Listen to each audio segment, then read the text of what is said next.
Mark Twain once said that a classic is something that everybody wants to have read, but that nobody actually wants to read.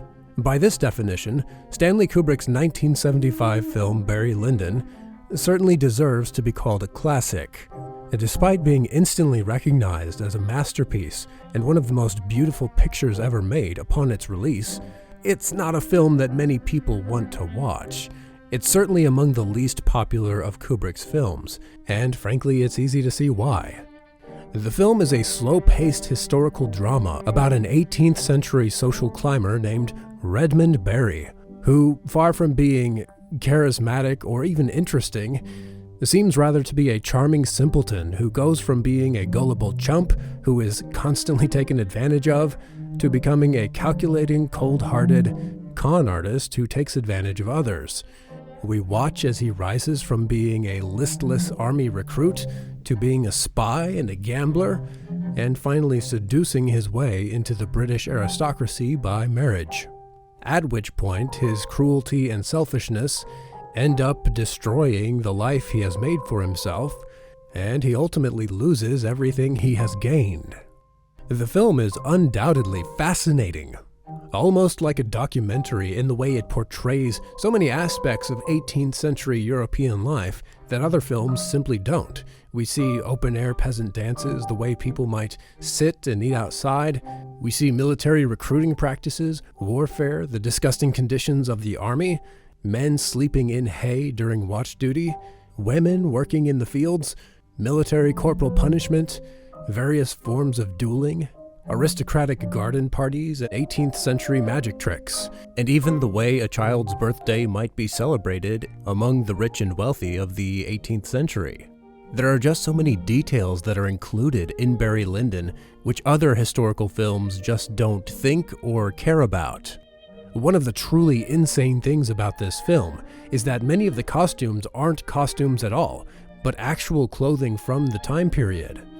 Milena not only made and designed, she also looked for costumes in museums and to borrow them. Some of the costumes in Barry Lyndon are period, are originals. They were not copies. They were actually 18th century waistcoats. The military uniforms were also a mixture. Some were copies, some were originals. Barry Lyndon is bursting at the seams with sheer historical reality, and I don't know of any other film quite like it. While all these little details aren't strictly necessary to the plot, their unobtrusive inclusion in the background, so to speak, makes the world really feel genuine and immersive, kind of like a time traveler has simply taken a camera back in time and recorded people going about their daily lives. I think this is worth pointing out because while other Kubrick films are rightly praised for their attention to detail, their world building, and their vision casting, I feel like Barry Lyndon has yet to receive the respect and the honor that it truly deserves for its meticulous world building. While it's not inventing a new world, it is putting an old world back together, and it does so remarkably well.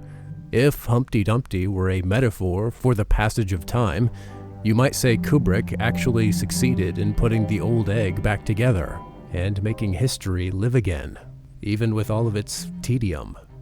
Which brings us to a dimension of Barry Lyndon that we have to address.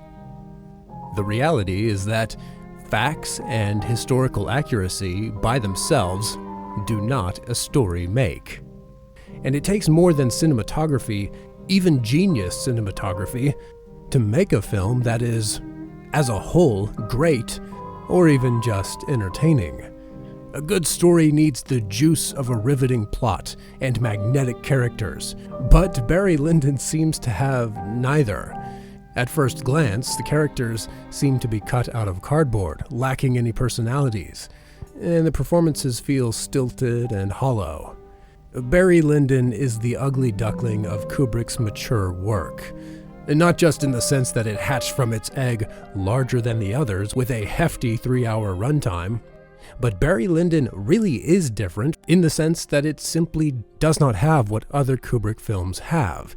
It does not have the iconic elements that have solidified other Kubrick films into the cultural canon. Barry Lyndon has no iconic characters or moments at all.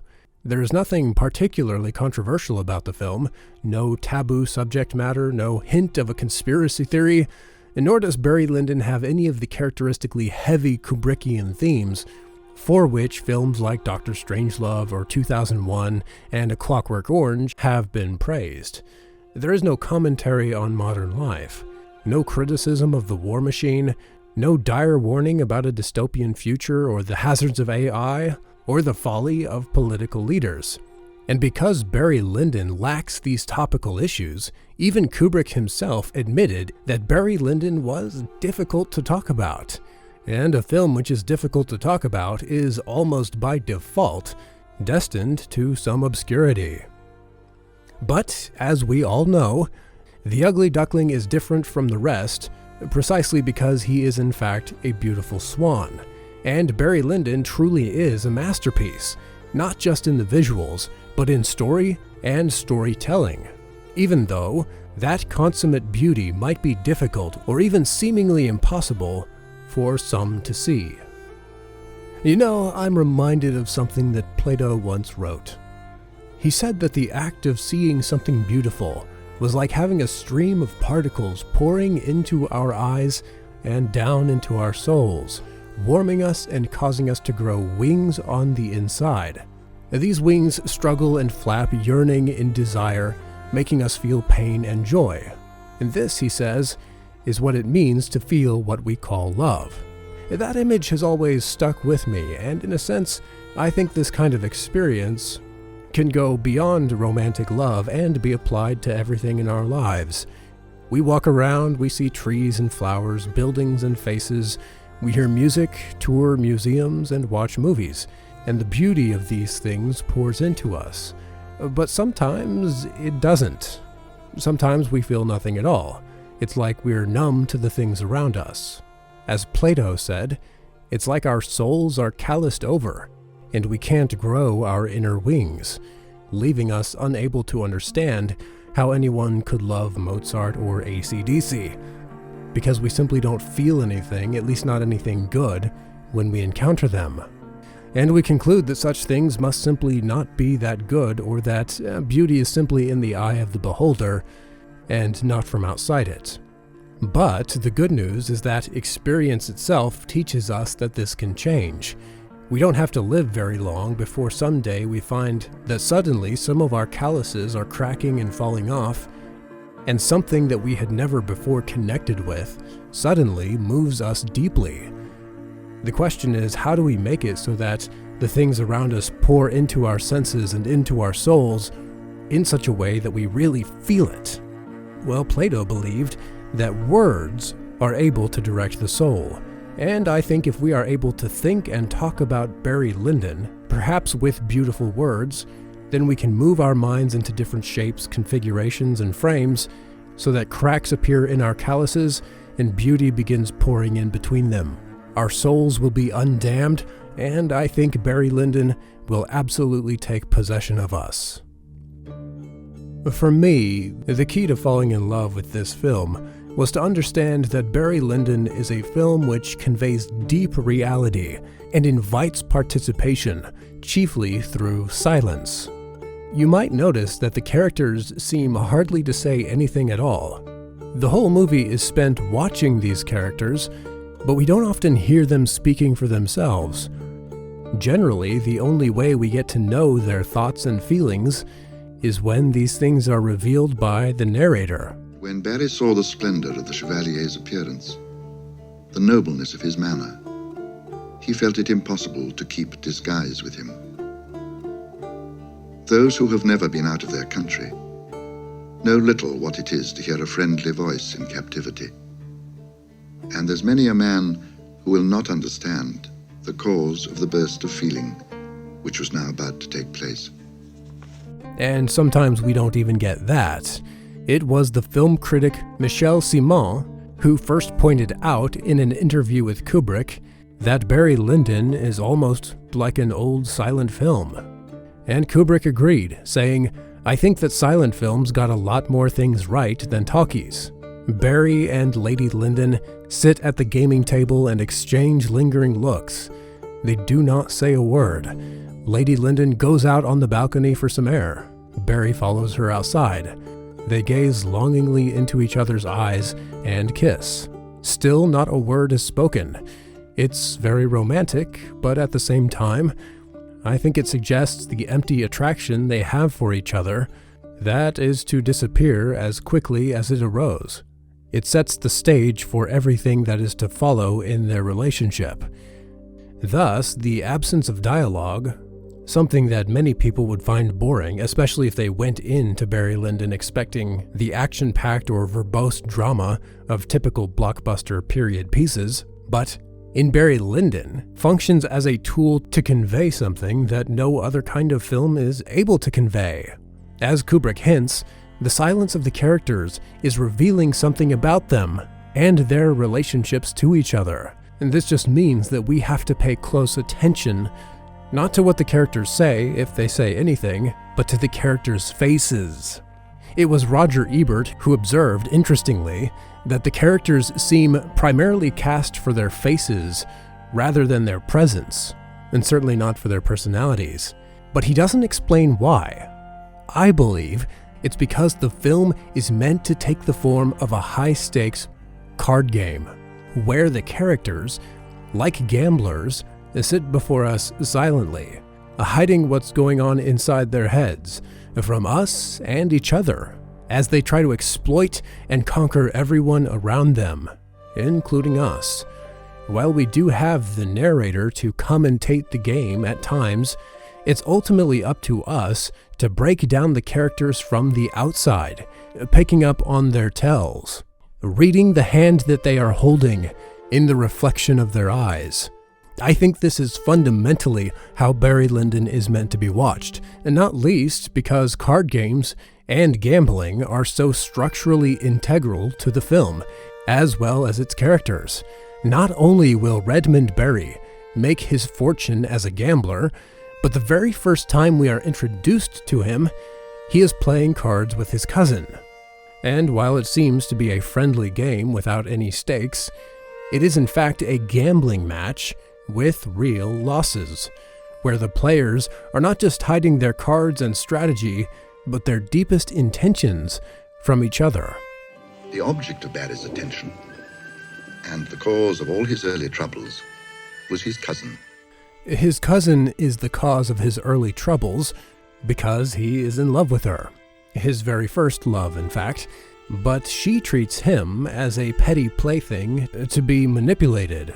While the exact nature of their relationship is left ambiguous, it is clear that Redmond is led on in his affections and then cruelly spurned, and deeply manipulated mentally and emotionally all throughout, almost as if he lacked any agency in himself.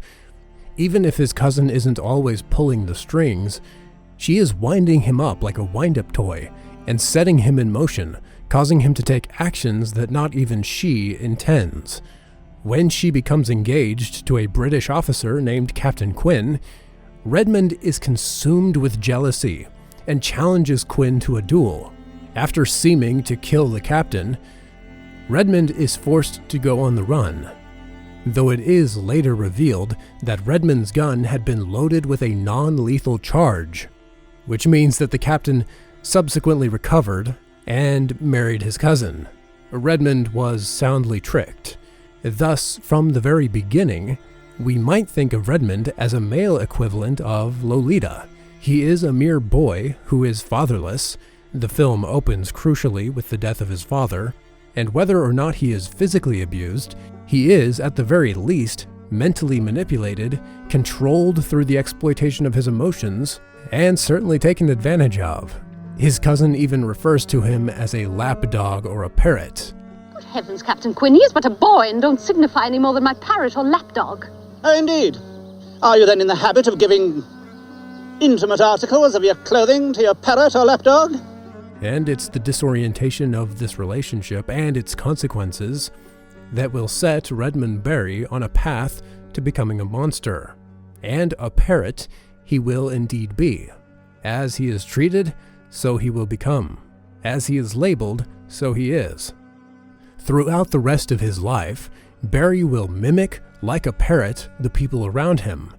Even in his first duel with Captain Quinn, Barry is essentially imitating his father, whose death in a duel opened the film itself, as if to drive home for us, on the one hand, Redmond's desire to imitate his father, and on the other hand, the untimely absence of his father means that Redmond will have to look for other role models to learn how to navigate and behave in a hostile world where even a family member can be unbelievably cruel.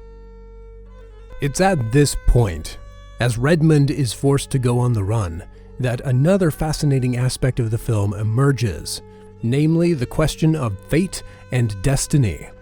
How different Barry's fate might have been had he not fallen in love with Nora, and had he not flung the wine in Captain Quinn's face. But he was destined to be a wanderer, and the battle with Quinn set him on his travels at a very early age. This is simply another feature of the gaming table, a realm that is governed supremely by chance. Though the players may use what skill they have to play the cards that fate has dealt them, they may even cheat, the outcome, as we shall see by the end of the film, is ultimately outside their control. Again and again throughout the film, we are told that although Barry's life is governed by his good or bad choices, his skill and effort, it is also foreordained by fate. Redmond Barry's life itself is a card game. And as luck would have it, on the road to Dublin, he gets robbed. But in the most polite way possible by Captain Feeney. Mightn't I be allowed to keep my horse? I should like to oblige you, but with people like us, we must be able to travel faster than our clients. Good day, young sir. Honestly, probably my favorite character in all of Kubrick's films. I mean, what's not to love about a guy who's like the epitome of a grandfatherly mall Santa, while he's pointing a gun at you and taking every penny that you own? You can put down your hands now, Mr. Barry. Of course, this also means that Redmond is now completely destitute, and a man's gotta eat, so he decides to enlist in the military, where for the first time, he is taken into the guidance of a father figure, Captain Grogan. Under Grogan's solicitude, things seem to go tolerably well for a while. But when the 7 Years' War breaks out in Europe, and Grogan is suddenly killed by the random caprice of a bullet, Barry cuts his ties with the military and attempts to desert. As the narrator tells us, fate did not intend for him to remain a British soldier. He steals the uniform of a messenger and escapes into Prussia, a nation that was allied with Britain. This marks the first time that Barry leaves behind his birth identity and assumes a new identity, in more ways than one. When on the road, Barry meets a woman whose husband is off to war and stays with her and initiates an affair, Barry seems to be like a parrot, imitating Captain Quinn, or at least Barry's idea of Captain Quinn as a dashing officer who sweeps in to take another man's woman. In fact, you could even make the case that Barry will end up imitating all of the captains that he encounters in his life. Captain Quinn and Captain Feeney, the robber who wears a mask of goodwill, Captain Grogan, the father, and the deceptive Captain Pottsdorf, who is the next captain Barry meets. When he leaves the woman with whom he had an affair, he encounters by chance the Prussian Captain Pottsdorf, and Pottsdorf immediately suspects that Barry is not who he says he is, and that he has deserted from the British Army. But without any proof, Pottsdorf leads Barry on, trying to entrap him, which we only know because the narrator tells us. Pottsdorf is bluffing and trying to trick Barry into tipping his hand, which the overconfident Barry eventually does. Captain Pottsdorf, sir. I'm a British officer. You are a liar. You're an imposter. You're a deserter. When his close-chested secret is discovered, he is given the choice of being returned to the British and undoubtedly being executed for desertion, or he could volunteer for the Prussian military. And unsurprisingly, he chooses the latter. What follows is a rare and fascinating glimpse into the 7 Years' War from the Prussian perspective. Not only is the Prussian military harsher than the British, but the Prussian forces are so depleted that the Prussian army consists of men recruited or kidnapped from almost every nation in Europe. We are told that Barry has become dissolute and worthless in the Prussian service, though he himself justifies his actions by saying that he's only doing what everyone else is doing. I have fallen into bad company, it is true, but I've only done as other soldiers have done. And above all, I never had a kind friend or protector before to show that I was worthy of better things. Redmond Barry is still a parrot, mimicking those around him, although his newly developed vices don't stop him from being remarkably heroic. When, during the course of a battle, Captain Pottsdorf becomes trapped in a burning building, Barry takes action to rescue him, when he could have very easily just left him for dead. And we are left wondering why Barry would go to such lengths to save a man who has basically enslaved him. Yet, we might also be reminded of the way Barry had tried previously and unsuccessfully to save Captain Grogan, carrying both men over his shoulder. Perhaps this is Barry's attempt to rewrite a repetition of history and save another father figure. Perhaps it's the very act of salvation itself that creates the father figure. Indeed, Barry is rewarded for this act of heroism, and he develops a closer relationship with Pottsdorf, leading eventually to a new opportunity in Barry's life. Barry is appointed to the Prussian Police Bureau, where he is given the task of ingratiating himself with a man whom the Prussian police believe to be a spy, a gambler by the name of the Chevalier du Balabary. However, when Barry learns that the Chevalier is a fellow Irishman, Barry reveals his true identity to the Chevalier, and the Chevalier becomes like yet another father figure to Barry. Indeed, in order to escape from Prussian service, Barry ends up literally impersonating the Chevalier. The two travel Europe, making a living through gambling, and cheating, and when need be, dueling. The narrator, always careful to maintain the balance between human effort and luck, tells us that Barry's life required talent and determination, but if he was rising, it was only on the tide of fortune. Still, things are going pretty well for our man Barry. Yet gambling is an uncertain profession, and he decides that the best way to settle down with a fortune is to marry a rich woman. Truly a tale as old as time. And as luck would have it, Barry meets and falls in love with a woman named Lady Lyndon, the wife of a wealthy English aristocrat. Dollar signs appear in Barry's eyes, and he is determined to marry her when the opportunity arises. And here it's really worth pointing out the similarities between this scene, where Barry and the Countess play cards, and the scene with his cousin.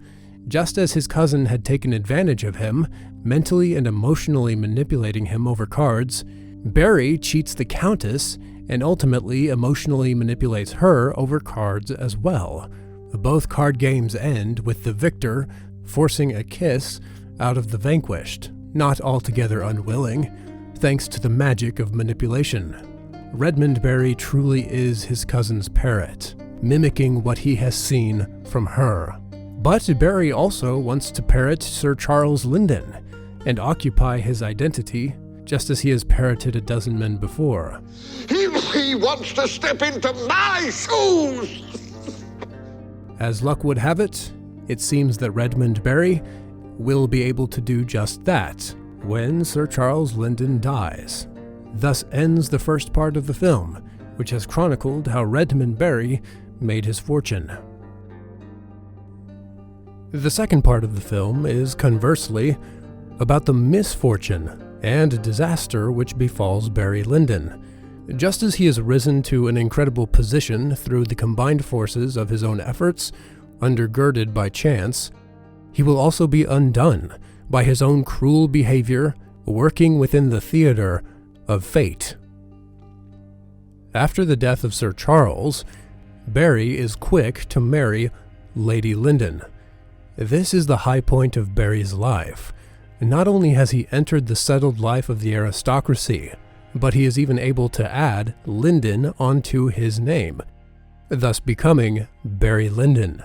Not to mention that he is now married to a gorgeous wife who bears him a son, who is the pride and joy of Redmond's life.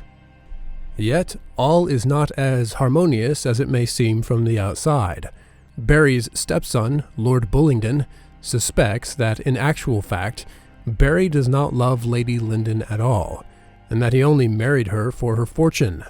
Indeed, Barry's newfound status and luxury have not exactly made him a more kind and loving man. On the contrary, it's somewhat surprising to see just how calloused and frankly cruel Barry is, even from the very first day of his marriage. Barry has learned cruelty from a young age. In a sense, Barry merely treats his wife in the way that his cousin had treated him, as a petty object of his enjoyment and exploitation, a parrot and a lapdog, a toy to be thrown away. Although in a deeper sense, Barry actually lowers his wife even further than his cousin had lowered him, treating his wife not even as a pet, but as a rug or a painting. Lady Lyndon was soon destined to occupy a place in Barry's life, not very much more important than the elegant carpets and pictures which would form the pleasant background of his existence. This point about paintings is significant, and it's anchored into the very style of the film itself.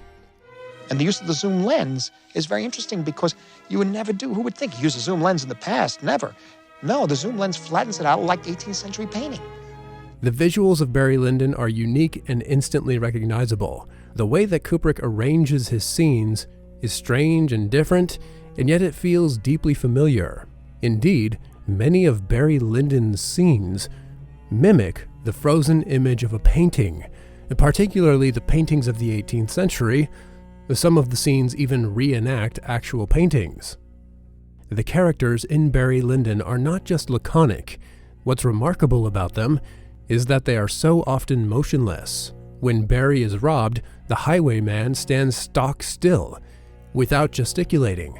Barry and his wife are often seen sitting motionless, not moving at all, and when characters do move, they walk slowly across large rooms in lengthy, drawn-out scenes.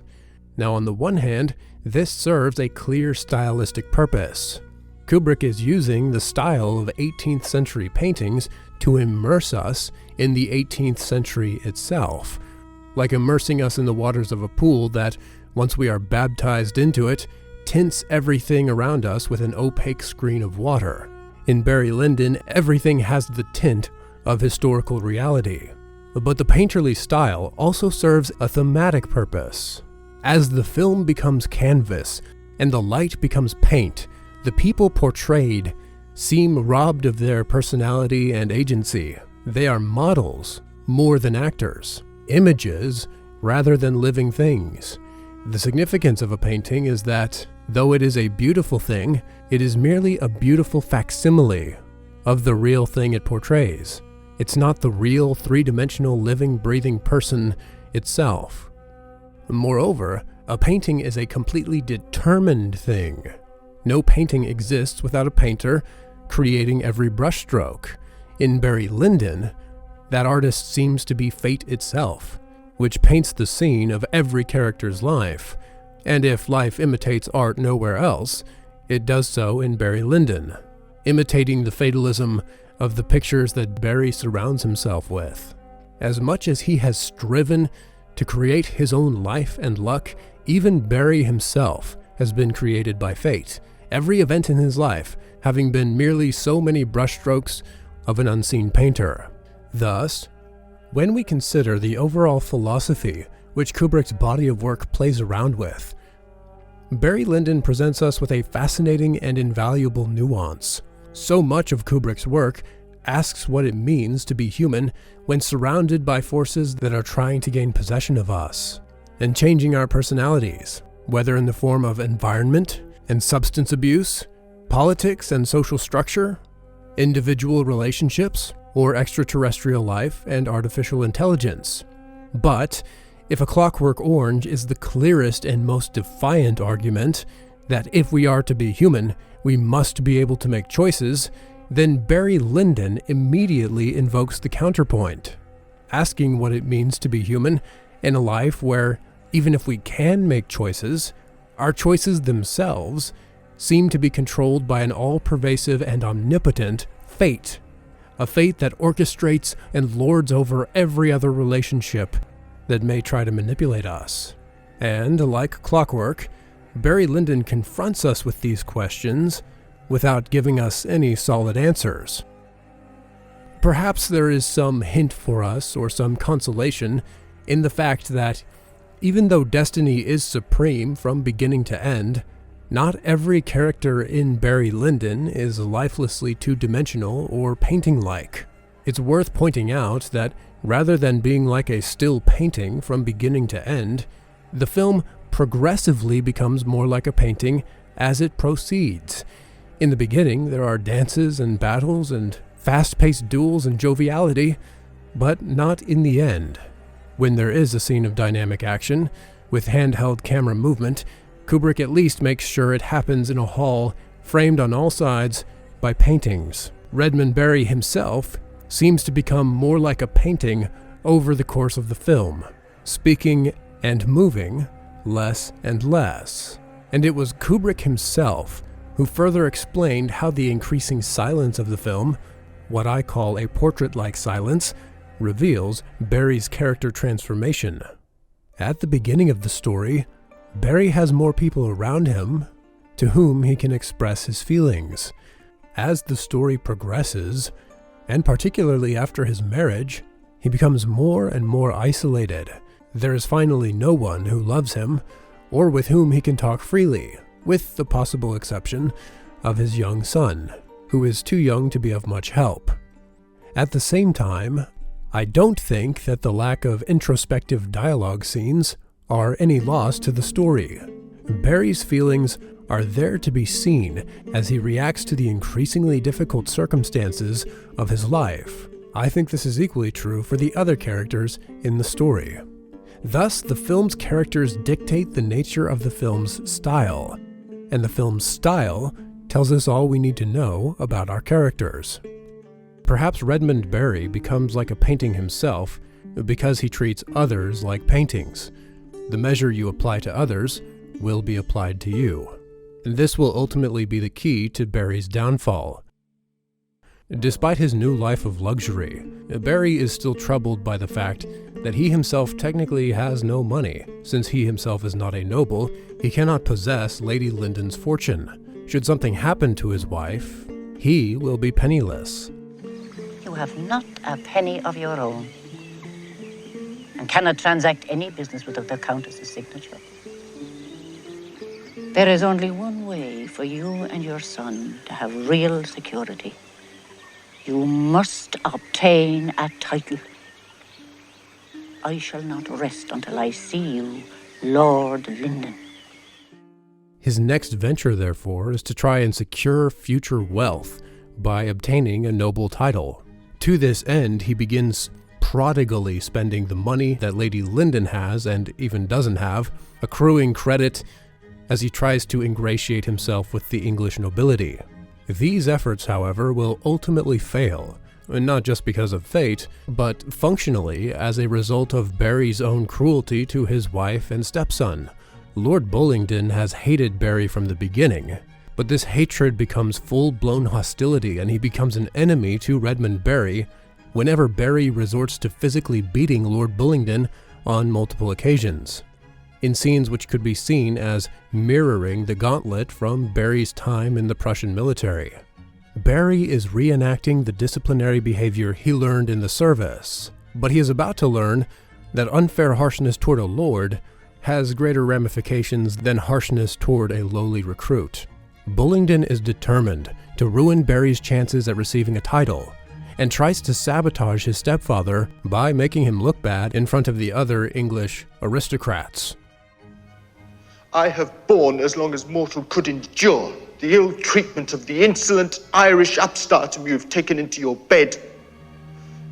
is not only the lowness of his birth and the general brutality of his manners which disgusts me, but the shameful nature of his conduct towards your ladyship, his brutal and ungentlemanlike behavior, his open infidelity, his shameless robberies and swindling of my property and yours.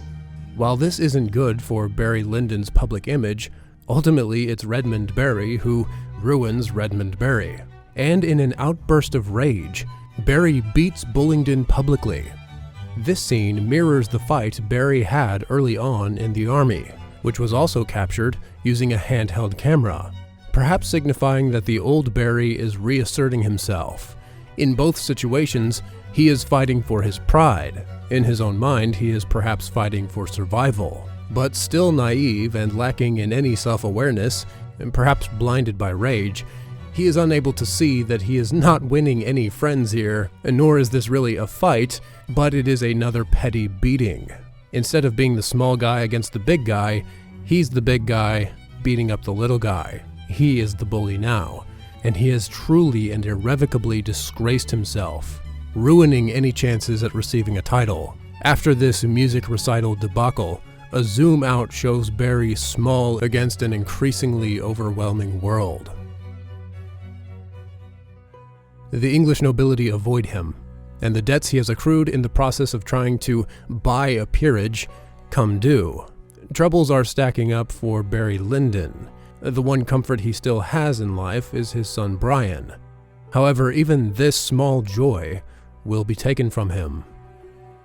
But fate had determined that he should leave none of his race behind him, and that he should finish his life poor, lonely, and childless.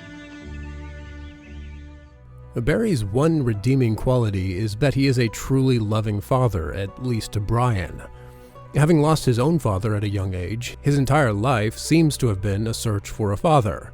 And the moment he finally becomes a father, he seems to find some fulfillment in being the kind of father he never had.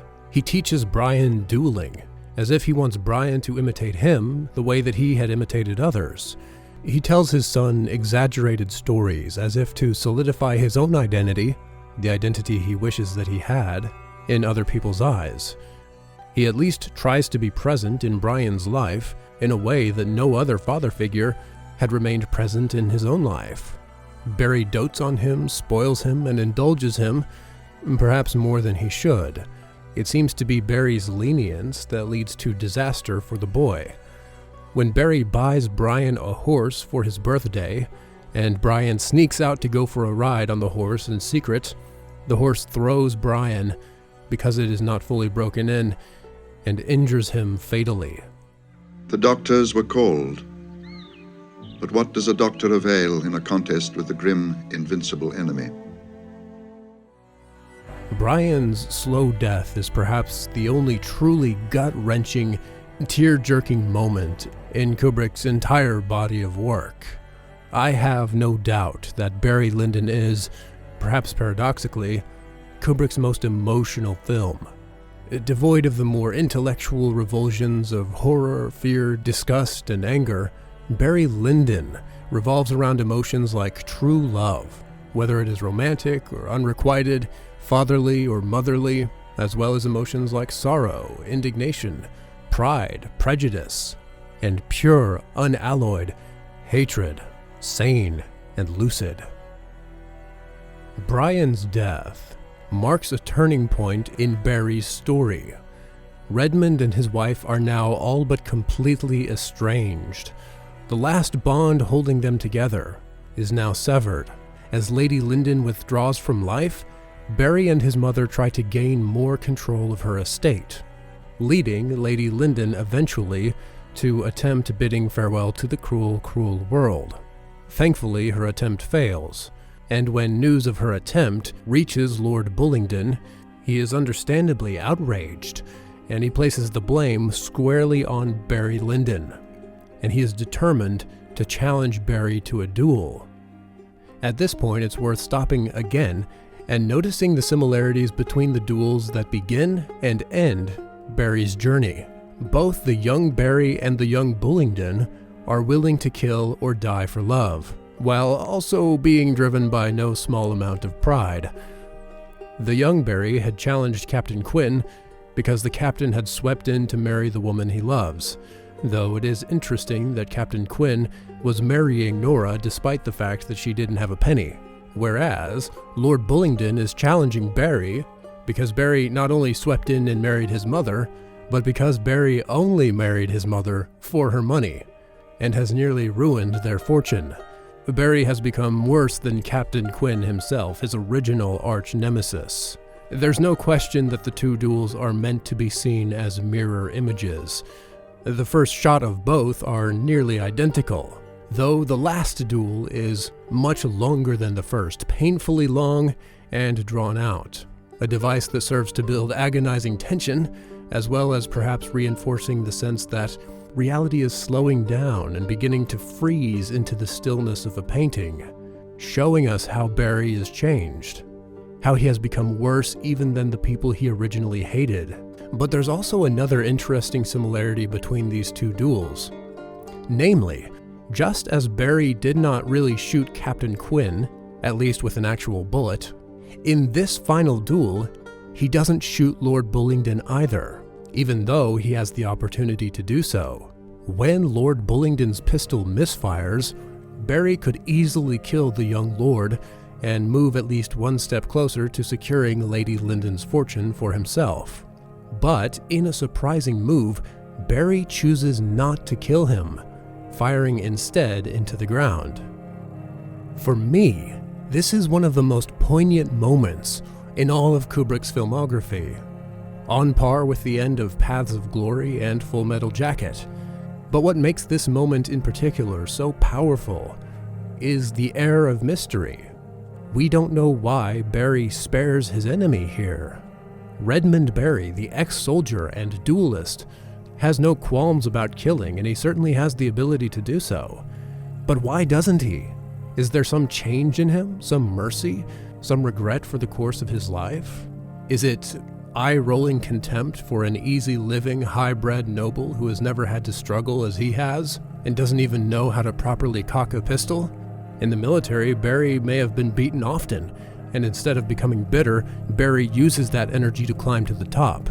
But when the soft-living Lord Bullingdon is beaten, he throws a tantrum, and instead of trying to win over Barry's affection as Barry had won over Captain Pottsdorf, the entitled lord sets out to destroy Barry. Indeed, much of the conflict between these two characters could be seen as the fundamental misunderstanding between a young noble who is spoiled and has a sense of entitlement, and another man who, to his credit, has never had a sense of entitlement and has fought for everything that he has, and assumes that he can inflict cruelty on others, even on the upper classes, and they will respond the way he has responded. Both men have faced injustice and hardship, but they respond to those struggles in fundamentally different ways. Perhaps Barry hopes that this act of mercy would give Lord Bullingdon satisfaction and settle the conflict between them peaceably. Maybe Barry thinks that killing a lord in a duel would make him look bad. Or is this Barry's last chance to act as a father to a stepson whom he has, up till now, been calloused toward? Is this the act of a man who has lost and perhaps will lose everything in life, and now he is trying to save one last vestige of that life, a relationship with his stepson? Or is it the act of a man who is resigned, who has given up, and is no longer struggling?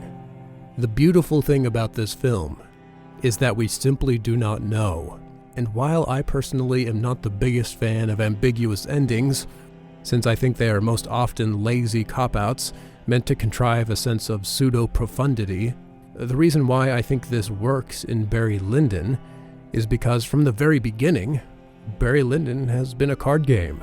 It has been an attempt to get inside the heads of people who are hiding something from us, to read people not by what they say, but solely based on their faces and the movement of their eyes. And just as we don't know what's in an opponent's head until after the game is over, perhaps not even then, we don't truly know what's going on inside the gambler Redmond Barry. Ultimately, Barry's gesture of mercy does not satisfy Lord Bullingdon. Instead, Bullingdon chooses to fire again, and this time he hits his mark. He wounds Barry in the leg, and Barry's leg must be amputated. In the end, Lord Bullingdon cuts a deal with Barry and Barry's mother, offering them an annuity on the condition that Barry must leave England and never return. And Barry takes the offer. We are told that he returns to Ireland, and while no one really knows what happens to him after that, it is rumored that he later traveled Europe as a gambler, but without much success. He is no longer able to make his own luck, and not even cheating would help him win. Chance and fate have the final word, and the final shot of Redmond Barry in the film is a frozen frame, and from an unflattering angle to boot. He has now fully become a painting, and not a flattering one. For so long we've relied on looking at his silent face to figure out what's going on inside him. But in the end, he doesn't even have a face. As if to reinforce Barry's insignificance in his own story, our last scene is focused on Lady Lyndon and Lord Bullingdon, sitting in a room, painting-like, surrounded by paintings and silent like a painting. Not a single word is uttered, and it's only long and lingering looks that complete the story. Again, we are left only to guess at what is going on inside the one-time duelist and the lady gambler. But we can get a good sense, even if we can't quite put it into words. The film concludes with an epilogue that is perhaps a bit unexpected. It says that it was in the reign of George III that the aforesaid personages lived and quarreled. Good or bad, handsome or ugly, rich or poor, they are all equal now. It seems to reinforce the senselessness of envy and ambition, of striving after social position or quarreling in the face of the great equalizer. As Seneca said, we are born unequal and we die equal. Certainly, the senselessness of cruelty, bitterness, and entitlement once one is at the top.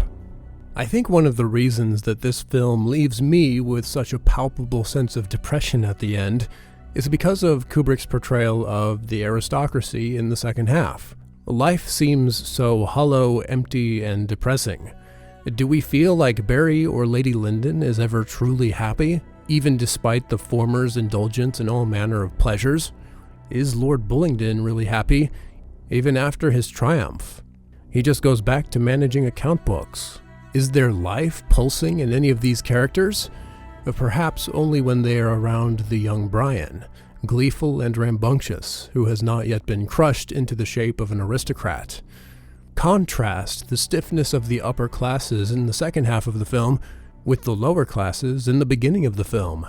The joviality of Redmond's family, the joy of their feasting, despite their lower social standing. There is a palpable sense of gladness, vitality, and hope, even in Redmond himself at first, and even amidst the agonizing travails of unrequited love, highway robbery, and the chaos of struggle.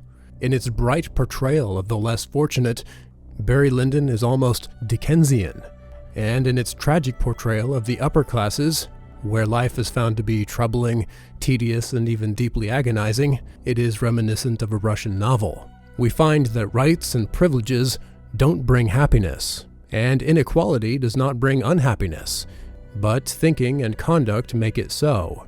In the process of trying to escape the world of the jovial poor, Barry not only becomes truly miserable, but truly vile. The man who has been exploited becomes the exploiter. The victim becomes the monster. The man who robs from the rich is shown to be not a hero, but a petty, heartless, vindictive, boring scoundrel. More than anything, he, like the old money around him, has become two-dimensional. This film explodes the illusory line between the oppressive and evil aristocracy and the lower classes who are supposedly oppressed and therefore supposedly possess some kind of moral capital. On the contrary, The lower classes can be just as evil and cruel as the aristocracy, and genuine love can be found from the bottom all the way to the top, even among the nobility. There are no clear black and white characters here. When a dissolute peasant rises to the upper classes, he wreaks havoc. Not in any recognizable form of justice, but simply out of that same cruelty and spite that he brought with him from the lower classes. And lest we attribute Barry's exploitation of Lady Lyndon as a Jekyll and Hyde manifestation of the patriarchy, because you know someone will, we would do well to remember that Barry's corruption itself began with his female cousin, manipulating and twisting his mind and spirit, which are the fundamental possessions of all human beings, and far more valuable than any form of economic or social capital. Though, of course, Marxism and its offspring, being inherently materialistic, are incapable of seeing this. Seeing what lies behind such grand bias is like trying to see the sun behind a cloud. A truly hazardous blindness, especially when so many shock waves can be sent out from a single relationship between even the lowliest of men and the lowliest of women. After releasing 2001: A Space Odyssey, Kubrick had begun working on a large-scale biographical film about Napoleon Bonaparte. Kubrick was fascinated by the French emperor. Born into obscure Corsican nobility, Napoleon had risen from being a common officer of artillery to being Emperor of France, and conquering most of Europe. But this meteoric rise would be followed by a dramatic fall. Defeated by a coalition of European nations, Napoleon would be sent into exile on one of the remotest islands in the Atlantic, where he would live out his few remaining days in obscurity. Perhaps Kubrick, who was himself a notorious micromanager and legendary control freak, was drawn to this genius because Napoleon was a master of details and events, who, despite his minute control over every facet of his life, was finally brought down by a combination of overwhelming external forces and probably by his own mistakes. Napoleon represented for him the worldly genius that at the same time failed. And Stanley was fascinated by the fact that somebody so intelligent and so talented could make such mistakes. Napoleon would have been a perfect study for a film by Stanley Kubrick. However, Kubrick's Napoleon film would unfortunately never be made, being cancelled due to a combination of circumstances, including the commercial failure of the 1970 film Waterloo. While we may never get to know what that picture would have looked like, coming from the master's hand, we can still kind of get a glimpse, I think, from Barry Lyndon.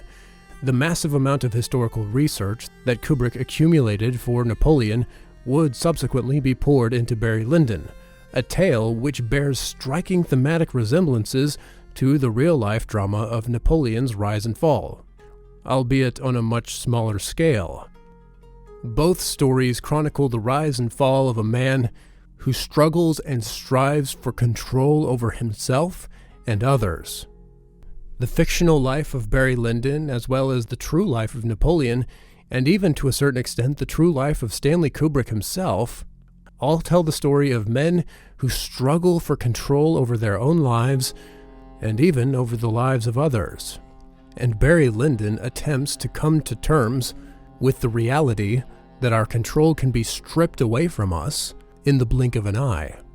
Consciously or unconsciously, Kubrick's film plays out two principles. The first is found in Ecclesiastes.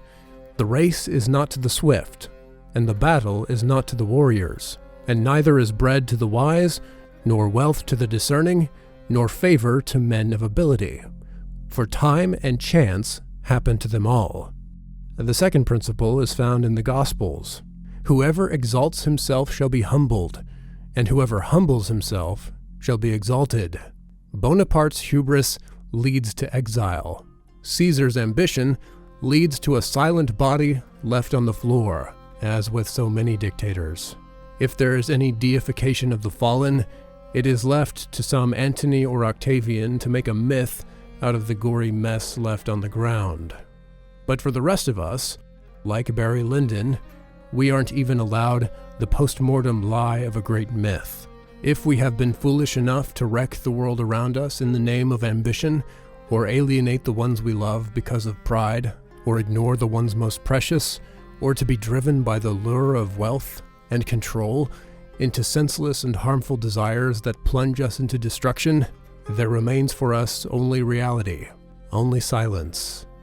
We brought nothing into this world, and we can take nothing out. 'Tis done. But yesterday a king, and armed with kings to strive, and now thou art a nameless thing, so abject yet alive. Is this the man of 1,000 thrones, who strewed our earth with hostile bones, and can he thus survive? Since he, miscalled the morning star, nor man nor fiend hath fallen so far. Thank you so much for watching this video to the very end. Time is so valuable, and it means the world to me that you would watch an hour-long video and listen to everything that I wanted to say. I hope you got something truly good out of it. And if you really did enjoy this video that much, well, then you might also be interested in another channel I recently launched called Men at War, where I talk about military history and tell some interesting stories. It's a little different than this channel, but I think it's going to be pretty fun. And you are the first ones I'm announcing it to, so do with that what you will. Hopefully it's your thing, and I'd love to see you over there. Of course, before I go, I have to thank my supporters on Patreon for their incredible generosity, which allows me to keep making absurdly long videos like this one. And if for some reason you want more of me, well, you can find me on Facebook, Instagram, and Twitter. And you can also watch these videos on Rumble, if that's your thing. All the links are in the description, and I will see you next time.